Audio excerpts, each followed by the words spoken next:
He rests in bed, listening to his phone through his earbuds with a serene expression on his face. The boy remembers how on those nights spent lying in his bed, her voice was his salvation. She declares that she wants to talk to him one more time, as there are still things she needs to say. A teacher's voice awkwardly begins an announcement to the students from inside the school building, telling them that as they already know. He cheerfully explains that this year, the institute, which was previously an all-girls school, has begun admitting male students. The teacher acknowledges the girls might feel uncomfortable, but asks everyone to get along before trying to start introductions, only to be interrupted by a student. An irate student stands and confronts him, demanding to know what he meant by soft and accusing him of trying to call the boys brats. With a sharp glare, he states that if that is the case, the presentation is poorly structured, and he orders the teacher to rephrase it. The teacher, taken aback, apologizes and admits he did not think anyone would care before asking for the boy's name, to which the student simply replies. Formally introduces himself as the son of the president of the corporation, explaining that he is a man obligated to be perfect by duty, and adds that he likes peaches. He declares with intense focus that he has no imperfections and never will, but it is still a pleasure to be under the teacher's tutelage.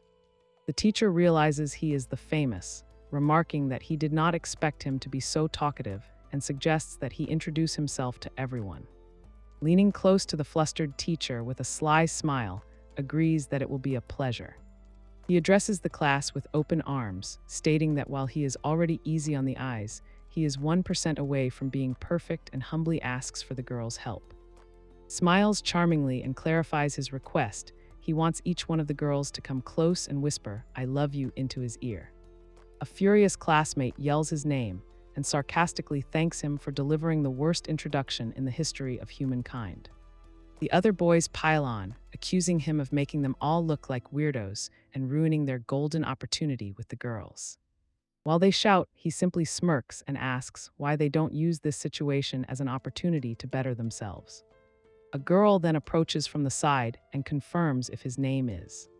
She realizes he is from the wealthy corporation, and after asking about his earlier request, excitedly volunteers to be his girlfriend. Two classmates look on in disbelief, one commenting on how different the girls at this school are while the other asks if they are going after again. She lets out a flustered squeal, asking if his intense stare means yes and telling him he is moving too fast for her to mentally prepare. Leaning over her with a serious expression, he tells her that she is not sweetening her words nearly enough. She looks bewildered and asks what he means by sweetening, while apologizes and abruptly announces his need to use the restroom. He explains with a smug look that his digestive system is as perfect as he is, so he must go to the bathroom at the same time every day and asks if she is okay with that. A female classmate turns to another student, asking what is wrong with and if he is always like that. The boy she asked explains that he has known him since their second year and confirms that he is always like that with girls. He continues his explanation, revealing that according to, he is currently searching for someone. The boy admits that it seems even himself does not know who he is looking for, which makes the girl question how that is possible. He clarifies that is not looking for the person's face, but rather for their voice. A loud, insistent buzzing sound causes him to jump in sheer panic. Glances at his phone, visibly annoyed to see it is just a message from his mother about her new haircut. He wonders aloud if it was really from his mom, internally regretting that he had set that specific ringtone for all his messages. The sound transports him back to when he was 12 years old, where a younger sits with an equally irritated expression. He remembers how finally, during his second year of middle school, things began to change. One of his few joys, he recalls, was listening to a radio program called Apollo Tune, seeing a notification that the Heart Tune broadcast was about to begin. The voice on the phone begins today's show by cheerfully remarking that school was super fun. He remembers it was a broadcast with very few listeners, and often it felt like it was just the two of them. A smile spreads across his face as he recalls how she would talk about everyday things every single day at midnight. He remembers how she always said goodbye with the same words, thanking her audience for listening, though he was well aware it was all just a script. He remembers the words from the radio broadcast, a personal farewell saying good night and thank you for listening. A girl suddenly leans in and whispers the exact words he had requested into his ear, "I love you." Stands frozen in utter shock as she begins to walk away, his mind racing to process what just happened. She turns back with a cheerful laugh and asks him if that was what he wanted to hear. The girl then casually tells him to head to his class before the break ends, while he dazedly asks who she is. She glances back with a knowing smile, pointing out that he still has not gone to the bathroom. He instantly clutches his stomach in horrified embarrassment, realizing she must have overheard him. Desperately tries to ask for her name, but the girl just teases that she is not to blame if he wets himself. He bends over in agony, shouting that it would never do something so disgraceful, as another student watches in bewilderment. Later in the cafeteria, his classmates lament their lack of success, with one complaining that girls look at him like a monster, while another complains they do not look at him at all. He quietly muses that the girl's voice sounded a little like Apollo's.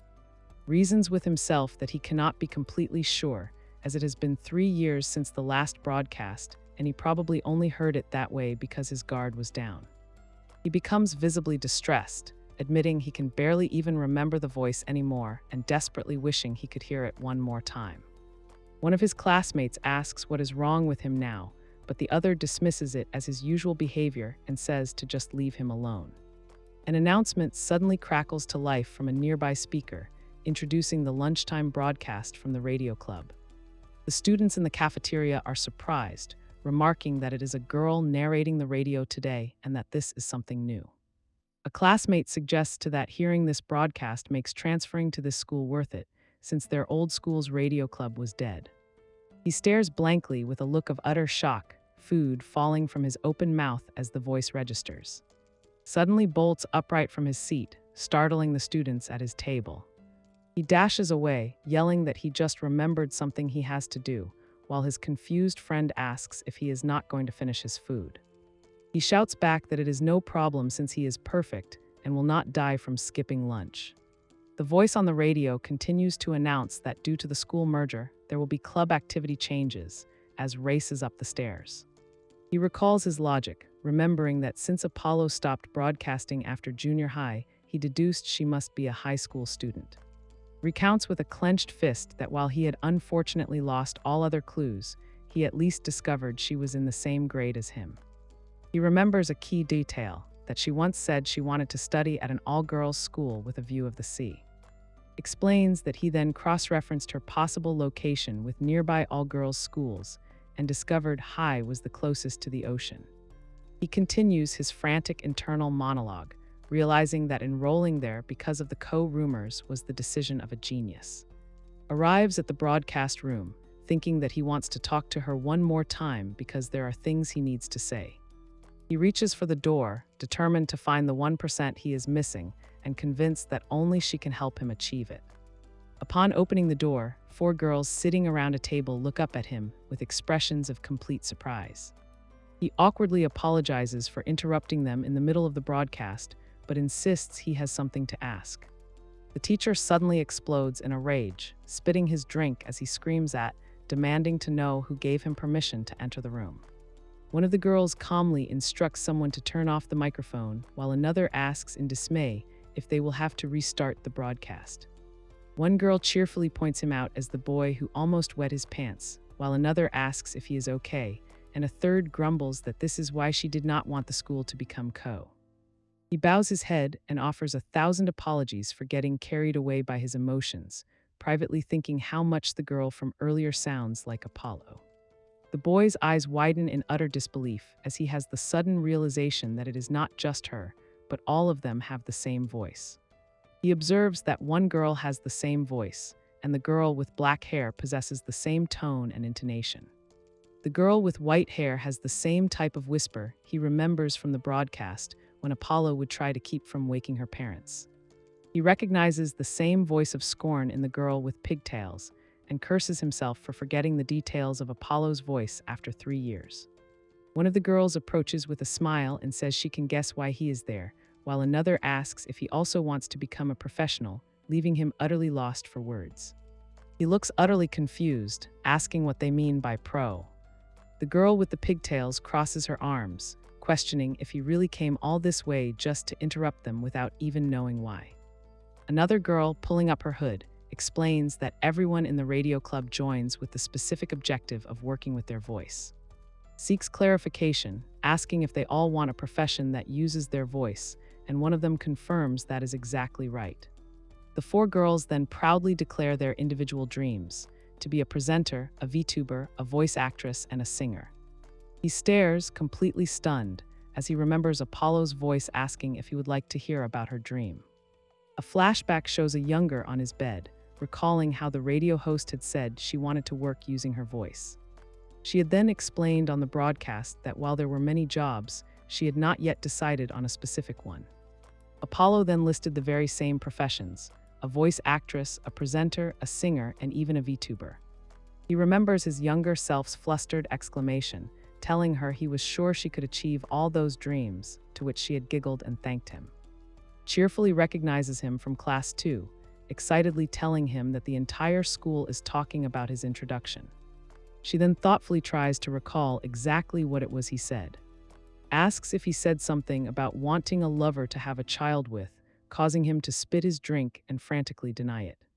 Nene calls him disgusting and angrily asks if he came to say that same nonsense to them.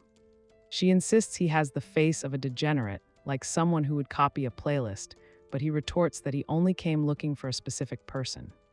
A girl holding a tablet with her VTuber avatar on it asks if she is the someone he is looking for. Explains with a shy smile that her stereotype is the timid character, and it has been a while since she has spoken to a boy. He apologizes to her, explaining that he does not think she is the one. Then lines in close, confidently stating that it is her he came to see. Stares at her with an intense look of recognition and confirms that she is exactly the person he was looking for.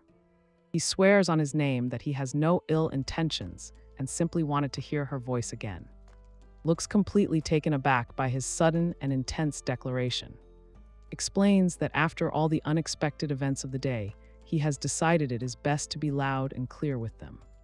He then directly asks whichever of the four was behind the voice of Apollo to please raise their hand. The girls react with utter confusion, asking who he is talking about and questioning if he has a screw loose. He finds this impossible, certain it must be one of them, but realizing they are playing dumb even though he recognizes her voice. This leads to the startling conclusion that Apollo must be intentionally hiding her identity. He begins to wonder if that is the reason she stopped her broadcast, cursing himself for being so direct with his questioning. One of the girls sternly tells him to leave so they can resume their broadcast, and he meekly apologizes as he exits.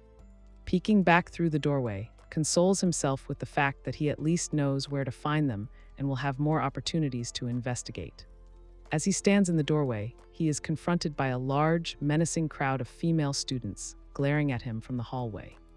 The girls immediately accost him, shouting that they knew a boy was inside and demanding to know what he is doing in the radio club. He quickly slams the door shut as one of the enraged fans outside threatens to quarter him and burn the remains. Nene remarks that a newbie like him probably would not know when he asks what the crowd outside is all about. She reveals with a confident smile that they are actually very popular among the girls and even have their own fan club. He panics, realizing this was a huge miscalculation and that today might be his first and last chance to see them. Nene then begins to push him towards the exit, telling him that they need to get back to work. He desperately thinks that if he leaves now, he will never find them again and will fail in his search for the voice he is looking for. Remembering the shared ambition of wanting to work with his voice, suddenly shouts for them to wait for him. He then boldly declares that he knows more about working with a voice than anyone because he is a professional, and he wants to apply to join their club.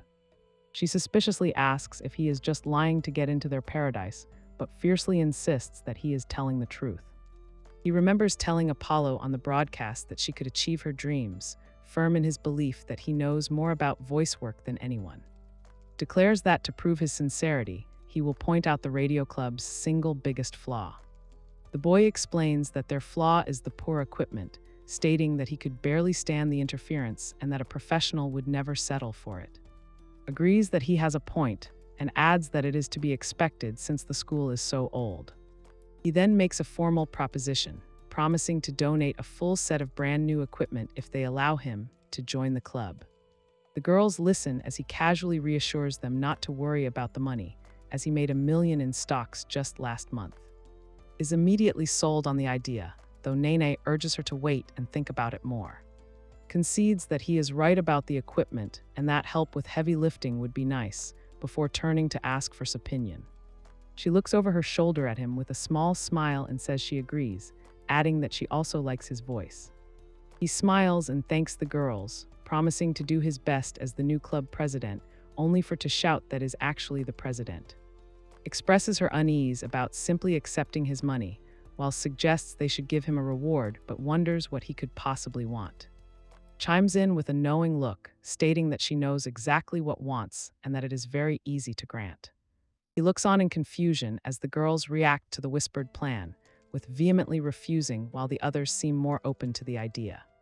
She then tells to turn around, and he complies with some hesitation, hoping they are not planning a tasteless prank. The 4 girls then surround him, all whispering "I love you" at once, leaving him completely stunned and speechless. He jumps back in shock, asking what that was all about, while teases that it was what he wanted to hear. The girls watch in amusement as he makes a flustered excuse about not having eaten lunch yet and flees from the room.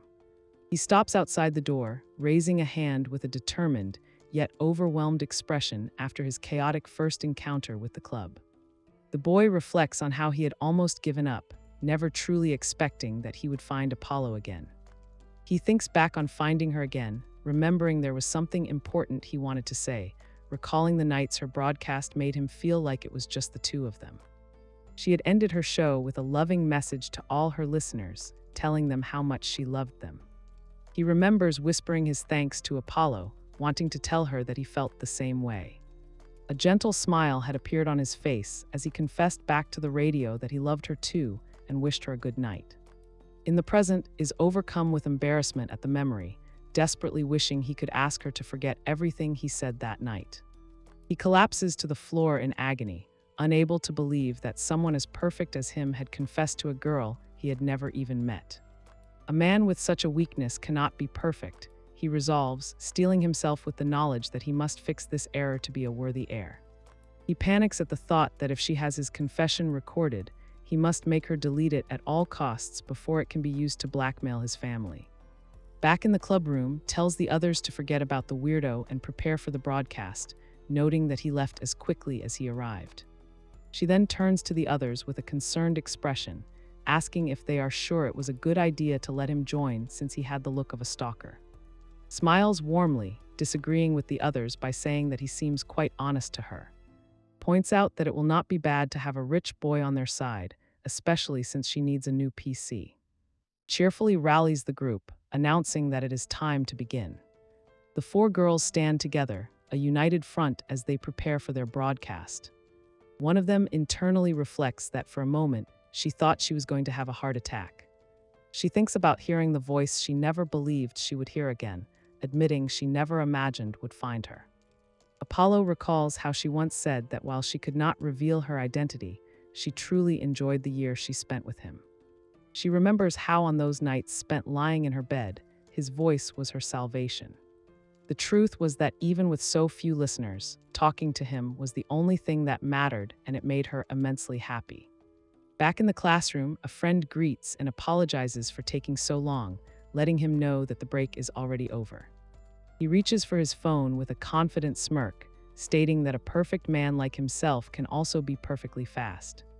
The boy is suddenly jolted with a pained expression as his phone buzzes violently, displaying a message saying the sender wants to talk to him one more time. Picks it up with an annoyed sigh, wondering if it is his mother again and grumbling that he has already answered her. His eyes suddenly widen in shock as it begins, suggesting that perhaps he did not know something. The phone screen reveals a final message from the Apollo broadcast, clarifying that her "I love you" was always meant for him and only him. Back in the radio club room, cheerfully suggests they have a small party to celebrate his official entry into their club. Proudly presents her work, announcing that she did all the decorating and invites the others to praise her as much as they want. While enjoying a snack, comments on how delicious it is, and apologetically informs everyone that she plans to eat the entire bag. Nene smirks at him, calling him their VIP for the day, and asking if he has anything to say about being the first boy to join the club. He stands silently in a ridiculous costume with wings and a fake mustache, as a voice enthusiastically asks him to tell everyone how he is feeling. He asks if he can say something, wondering if his earlier reaction had annoyed them. Still wearing the ridiculous costume, tearfully declares that their warm welcome truly touches his heart. He recalls the intimate moment he shared with the broadcast, whispering back to the faceless voice that he loved her too and wishing her good night. The boy internally recounts his long search for the radio host named Apollo, revealing that he confessed his love during one of her shows and joined the club to ensure his secret would never be revealed. He feels a surge of determination, knowing he has finally found the person who marked his history and now just needs time to figure out which one she is. His new life as a club member begins with him being unceremoniously called an assistant and ordered to clean the room.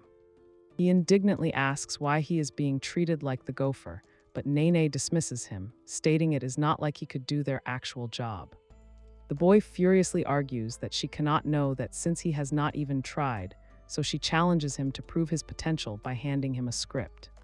Then cheerfully tells him to read it, adding that his voice is pure garbage and that he is out since their voices are the main attraction.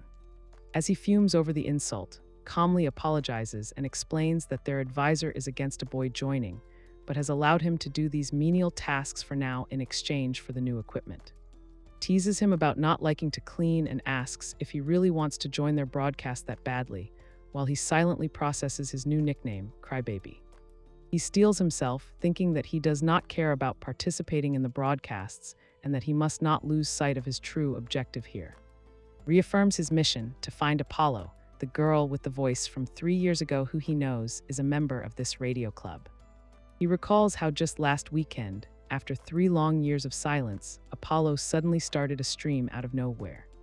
The boy remembers how the broadcast began with an announcement for their specific school, followed by the familiar title card. He ponders the meaning behind her actions, knowing that the message was from Apollo and that she explicitly said she was in the radio club, yet still will not reveal her identity. A horrifying thought crosses his mind as he imagines the 4 girls laughing at him, wondering if she is just toying with him and wants to watch him squirm. Is driven by a desperate need to find her quickly and get the audio file of his confession back, believing he cannot let his mistake tarnish the name and its motto of perfection. He strikes a determined pose, ready to give his all to any menial task they throw at him. Upon entering the club room and finding it empty, he is greeted by, who laughingly explains that the girls are free to do as they please and the end-of-class announcement is about to start. Asks if he wants to observe her while she makes today's announcement, and he eagerly accepts, thinking this is the perfect chance to watch her closely. He learns that this is an aspiring announcer who is also the vice president of the student council and considered a model student. She is also known for being incredibly lively and popular with everyone, considered the very model of a pretty girl, even among the other idol-like members of the radio club. He reflects on how she is also a bit clumsy, a trait the boys in his class find endearing, and notes that her soul-piercing smile has won over many hearts. She then turns to him with a gentle smile and asks for his help in setting things up. He easily lifts a tall stack of boxes, earning an impressed "wow" from her, to which he confidently boasts that it is nothing. As he moves, he accidentally knocks a notebook off a desk, which falls open on the floor. He asks what it is, and she explains that it is the script she will be reading for today's announcement. She elaborates on her process, explaining that because she tends to mix up words, she carefully marks any potential trouble spots and makes notes on intonation. He is genuinely impressed by her dedication, thinking to himself that this level of hard work is what one would expect from the student council vice president. He looks on in confusion as she stands before him, vibrating with an unseen energy before suddenly becoming still. Then winks and encourages him to say something again but louder, prompting him to shout back and ask why. She admits with a thoughtful look that despite what Nene said, she actually quite likes his voice. Is taken aback, remembering Nene's harsh criticism and insisting that he does not have a pleasant voice at all. Her quiet and sincere words echo in his mind that in truth she quite likes his voice. He calls out too, telling her he has a question he needs to ask. She suddenly reaches across the console and gently presses a finger to his lips, cutting off his question before he can finish. While holding his hand, looks at him and softly tells him to be quiet for now. A quiet moment filled with cherry blossom petals passes outside the radio room. Her voice then comes over the school's broadcast system, announcing that she will be making the end of class announcement and that the music room is off limits due to construction. Stands at the microphone, speaking with a serene expression as watches with his arms crossed. He internally recalls a phrase from a book about a lovely and calm voice, thinking it is the perfect description for the impression he got from his broadcast. The boy reflects on how memories from hearing are the most striking, but even though he heard Apollo's voice so much, he cannot deny that his own memories have become somewhat confused and uncertain.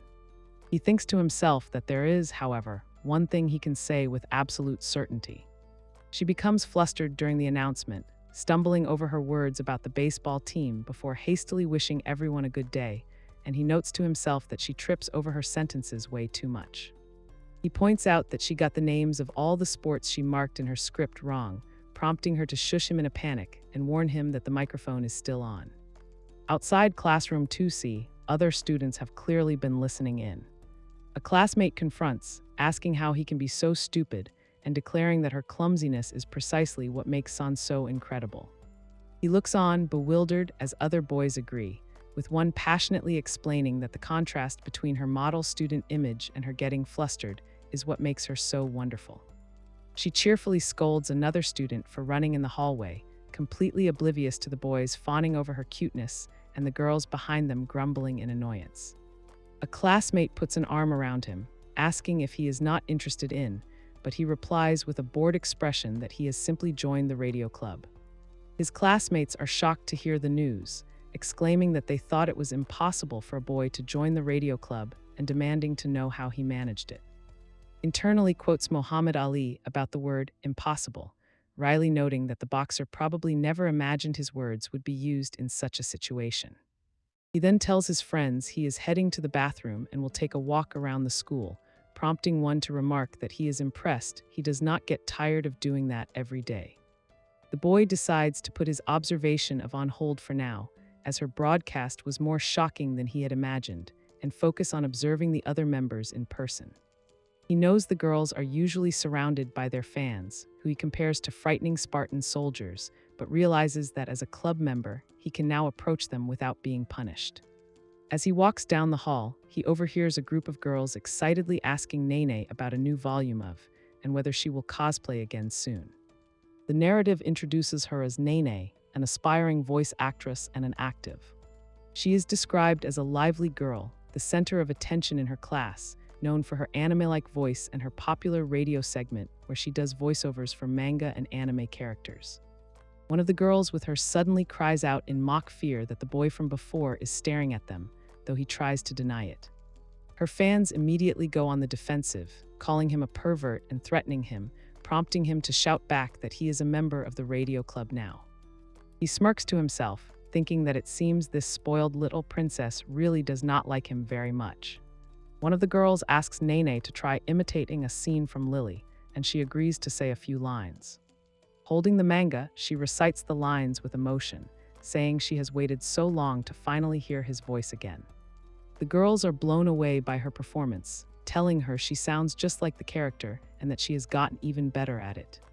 Her fans then turn on the other students, telling them they do not deserve to hear her voice and demanding that they leave. Remembers that Apollo also loved this manga and had voice acted many scenes from it for him. He thinks back on Apollo's performance, noting that she was not quite as good as Nene and that she did not use the same cutesy cat-like voice. This leads him to consider the possibility that Nene could also be Apollo, as she continues to practice her lines in the background. One of her friends asks her how to read a certain kanji, and she explains that while it can be read as, it is also a Chinese ancestral combat technique. While her friend tries to quote a line about invoking the divine fury of the gods, Nene questions the odd phrasing. He interjects with a tired look to correct them, clarifying that the kanji in question is actually read meaning solar plexus. Sits on the stairs for his daily sunbathing, thinking that is pretty bad at voice acting and that he cannot properly observe her with her rowdy fans around. He dismisses her professional prospects as none of his business, realizing his priority is identifying Apollo and that his memories are confused because he only heard her voice over the phone. The boy understands this is due to hybrid decoding, a process where a voice is digitized to save resources, resulting in a sound that only resembles the original. This revelation leads him to conclude that he cannot rely solely on voice to identify Apollo and will have to pay close attention to their mannerisms as well. As he resolves to observe them up close, suddenly appears right in front of him and asks if he wants to observe her. He lets out a terrified scream and falls backward down the stairs in shock at her sudden and silent appearance. Lying in a heap at the bottom of the stairs, cries out in agony that the fall has crushed the pudding in his back pocket, to which simply apologizes.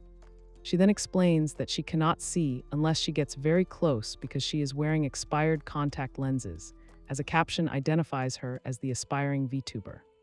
He recalls that she is a girl of few words but not emotionless, and that she is starting a new trend called assertive and shy girls, much to his confusion. She tells him that this spot is reserved for her stream as he approaches and asks what she is doing there. He questions why she does not just use the club room if it is only a school announcement, but she remains silent. Then holds up her tablet, revealing her VTuber avatar and explaining that she is doing her personal stream. He expresses his surprise that she can do all of that with just a tablet, to which she replies that he seems to know his stuff. Then asks if he can observe her, and she readily agrees. She begins her stream with a cheerful greeting, apologizing to her viewers for being late and introducing herself as. He is surprised that she can make her voice louder than it normally is, though he notes it still remains quite calm. Remembers Apollo's hushed voice, certain that it was a similarly serene, whisper-like tone. Her VTuber avatar then greets her viewers by name, with a fan in the chat donating 100 yen and telling her she is as cute as ever. She politely thanks a viewer named Rice with Rosan for the donation as her VTuber avatar continues to greet the active chat. He watches in utter confusion as she beams and repeatedly thanks her viewers, observing that while her avatar's expression remains completely static, the comments just keep pouring in. The boy continues to listen to her stream of thanks, wondering with a bead of sweat if people actually enjoy watching this and consider it to be good content. She abruptly ends the stream with a quick bye, leaving him to shout in complete surprise, already. Furiously demands to know what that was all about since all she did was say hi to her viewers, but she explains their break is only 10 minutes long. He presses her, asking if she is really satisfied with that performance and questioning if she does not think she needs to improve her speaking, causing her to flinch slightly. She looks up at him and calmly states that as long as her viewers are happy, then that is more than enough for her. Stares down at her, his expression completely and utterly unimpressed. He turns his back to her and coldly announces that he will be taking his leave. Left alone on the stairs, she watches him go with a worried and confused expression, wondering to herself if his sudden departure was because she did something wrong. His footsteps echo as he walks away, a determined glint in his eyes. He fumes to himself about how the girls do not seem to take their club seriously at all, just wandering around instead of practicing, and he has not even seen the singer yet. Stops and wonders why he is getting so indignant about this when his only goal is to identify Apollo. He remembers Apollo's voice telling him that she wanted to get a job related to her voice. A flashback shows him sitting on his bed, contemplating the various voice-related professions like announcer, voice actress, and singer, and thinking VTubing would only grow in the future. He had resolved then and there to learn everything he could about voice work so that he could help her no matter which path she chose. She then made a promise with him, vowing to become a professional even if it killed her. Apollo's voice echoes in his memory, suggesting that they enter the professional world together. Back in the present, he feels a wave of disappointment wash over him, wondering if Apollo is really one of these girls who does not take their dreams seriously. He clenches his fist in frustration, questioning if he was the only one who was serious about their promise and wondering if their shared dream meant so little to her. His classmates call out to him, suggesting they turn in their homework, but he runs off, shouting that he has an emergency to deal with. One of his friends apologizes, saying he knows will be upset, but he shouts back that he is not upset at all. His cheerful voice begins the broadcast, announcing that it is Thursday, which means it is time for the radio club to read messages from their viewers. She reads a question from a viewer asking if any of them have boyfriends, to which she quickly replies no and moves on to the next question about who is the tallest. Answers that it is probably Nene at 160, while quietly moves on to the next question. She notices lack of enthusiasm and tells her she is being very careless and does not look good. Admits with a sigh that she just cannot seem to get motivated for the broadcast. She then quietly wonders how is feeling about them in this case. Cheerfully answers a question about the members' relationships, stating that they often go to the movies together and recently visited an aquarium. She moves on to the next question from a listener with a common name, but is suddenly interrupted by Nene shouting that she does not even need a common name. He bursts into the room, introduces himself as, and confronts the girls, asking if they are truly happy with the way things are now. The girls are left completely stunned by his sudden and intense intrusion into their broadcast. The students listening elsewhere are completely confused by the sudden interruption, wondering if it is a technical problem or if someone has broken into the room. Nene furiously tells him to get out, while frantically points out that they are in the middle of a live broadcast. He admits internally that his first instinct was to ignore the current state of their club, since their dreams held no relevance to him personally. The blood of the runs in his veins, however, and for that reason he cannot accept anything less than perfection.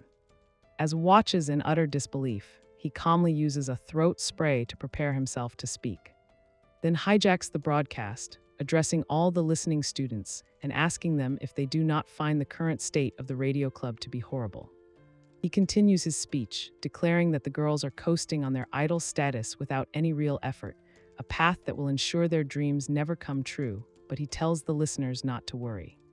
He resolves that even if he does not know which of them is Apollo, he will make her remember their oath by ensuring that every single one of their dreams comes true.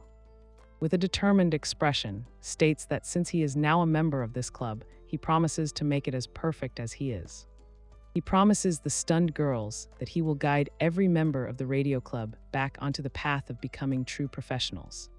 The boy specifies their goals, vowing to make one the prestigious singer, another the station's announcer, the greatest voice actress of all, and the most watched VTuber in history. He passionately declares that he has come to fulfill their promise and now demands that they give him an answer. His message formally concludes over the school's broadcast system, signing off with his name and thanking everyone for listening. Across the school, the listening students react with utter shock and confusion, questioning what that idiot is talking about and declaring that he has gone crazy again. Facing a furious Nene, he stammers an apology for interrupting their broadcast. She promptly kicks him clean out of the room, screaming at him to get out and telling him that he is fired. Furiously wonders what his problem is, while worries they will get an earful from their teacher for the incident. Their teacher then bursts into the room demanding to know what that broadcast was, and the flustered girls immediately try to blame it all on the assistant. The four girls stand in a line, looking down with a mixture of exhaustion and annoyance as their teacher presumably continues to scold them. They find themselves running along the seaside in their tracksuits. Shouts encouragement from the front of the pack, declaring that a healthy voice starts with a healthy body and that their morning run will help them reach even higher timbres. Nene complains that 6 a.m. is way too early, while cheerfully notes that the morning sea breeze feels nice. As they jog, the girls complain about wanting ice cream and how annoying it is that he can run backwards faster than they can run forwards, while he suddenly recognizes his lost earbud. Declares with a blush that this is all just a warm-up, while complains that her heart is racing. He casually asks if she has an irregular pulse, which makes her even more furious at how he is not even tired. She then furiously asks why he is acting like their coach, reminding him of the grand promises he made the day before. Demands that he take off his stupid sunglasses, to which he replies that for her information he was serious, and then asks who she is. He smoothly lowers his sunglasses with a confident smirk, telling her not to worry as he is a man of his word. Tries to calm Nene down, but he chimes in, mockingly asking if she does not want him to take off his sunglasses anymore. She points out that they have been too relaxed lately and had already talked about getting in shape, so his training is perfect for them. Approaches him on the beach and asks why he is so serious about this, questioning if he is really such a perfectionist.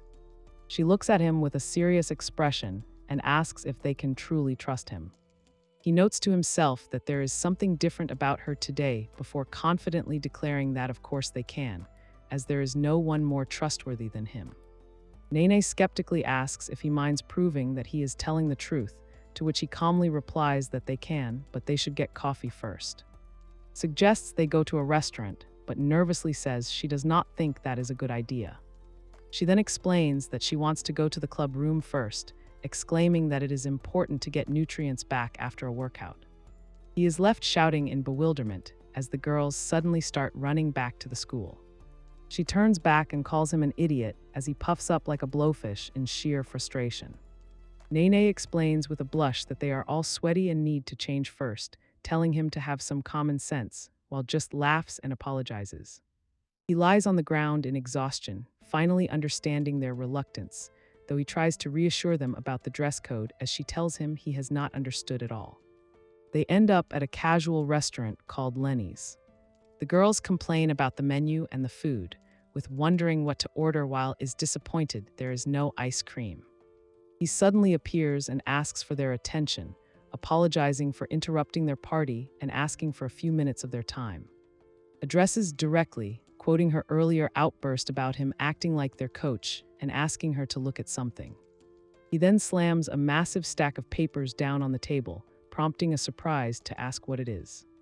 The boy explains that the documents detail all of their mistakes, along with personalized training programs to fix them, and that a single glance at them should prove the depth of his knowledge. She is amazed, commenting on how detailed he is and how much he has researched them. Nene furiously asks why she has double the amount of papers, and he calmly replies that it is because she needs to improve her kanji first. She reads her document, noting that he has also set some more basic goals for them to achieve before going pro, and her specific goal is to audition for an agency. Looks up from her papers and asks if her goal is the Announcer 101 course. Nene explodes in rage, shouting that her goal is to pass the level 2 test and questioning what the hell that is. Then turns to the silent girl, asking what her goal is. She looks up with a serious expression and states that she needs to sell 50 copies of her song with a street performance.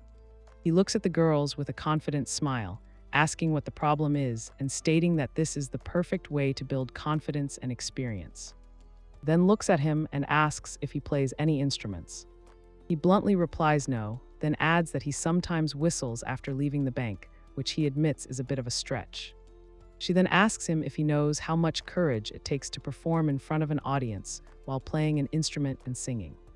Admits he has no idea, but points out that if she wants to become a professional, she will have to overcome that fear. She asks if he knows the feeling of being so nervous your hands start shaking, but he confidently replies that nervousness is not in his vocabulary as a. His face is suddenly squashed between two hands. Calls him a liar and asks if he is really one of those people who is all talk and no action, prompting him to deny ever being nervous in his life. She calmly states that she sees no reason to do what he says and gets up to leave, telling him she is going home. He watches her go in a panic, realizing he is really messed up now, while his classmates comment that he has made her mad. Nene calmly eats her dessert and tells him he has been messing up since the day he was born, which he vehemently denies. He wonders if is mad at him, noting that while she has not been avoiding him, she does seem to have stopped smiling at him. Continues to ponder her behavior, realizing she was quiet during their morning run and that he has still never once heard her sing. Nene furiously exclaims that of course she is mad, explaining that is good enough to write her own music, yet some idiot who cannot even read a score is acting like he knows better than her. Tries to calm her friend down, telling her she does not need to be so harsh, but Nene insists she is just speaking the truth. Watches leave, casually remarking that Bucky is gone. Shuffles away in defeat, wondering if he is really all talk, as notes that Nene's words really got to him. He seethes with rage, declaring it blatant verbal abuse and complaining that no one has ever said that to him before, except for his sisters and his mother. The boy then collapses onto the table in despair, letting out a series of defeated giggles. He suddenly sits up with a renewed sense of purpose, declaring that if she is going to call him all talk, then he is certain she must be an excellent musician, and he needs to see it for himself. Then abruptly announces that it is time for his scheduled bathroom break and rushes out of the restaurant, leaving the girls to wonder what that was all about. He consults his notes, recalling that every Wednesday after school performs in the school courtyard, a tradition she has kept since before the school went co. The boy walks through the school, thinking that the courtyard always gets noisy on Wednesdays, but he never imagined it was because of her singing. He peeks around a corner, thinking that a show by a single student probably would not draw that much attention. Is then completely stunned to see a massive crowd of students eagerly gathered and waiting for her performance to begin. Stands before the large crowd with her guitar, thanking them for coming and hoping they enjoy her songs. He stands at the back, stunned by the size of her audience, and admitting that he has severely underestimated her popularity. The group of girls in front of him suddenly notices his presence. They immediately turn hostile, shouting at him to get his pervy eyes off and threatening to tie him up and offer him as a sacrifice. He quickly tries to placate them, shouting that he is a member of the broadcasting club and just wants to listen to her songs. Laughs into the microphone, admitting to the crowd that she still gets a little nervous no matter how many times she performs, a confession that catches him by surprise. Her words echo in his mind as he remembers her saying the exact same thing on her broadcast. She had apologized in advance for potentially being a little off-key, a phrase he now recognizes. The memory hits him with full force as he watches her begin to play, the image of her performance blending with his memories of listening to Apollo's broadcast. He is transported back to his room, listening to her play through his phone, the music filling the space around him. A girl in the audience begs her to play the requested song, and she confirms this will be her last performance. He then raises his hand from the back of the crowd, intent on making a request of his own.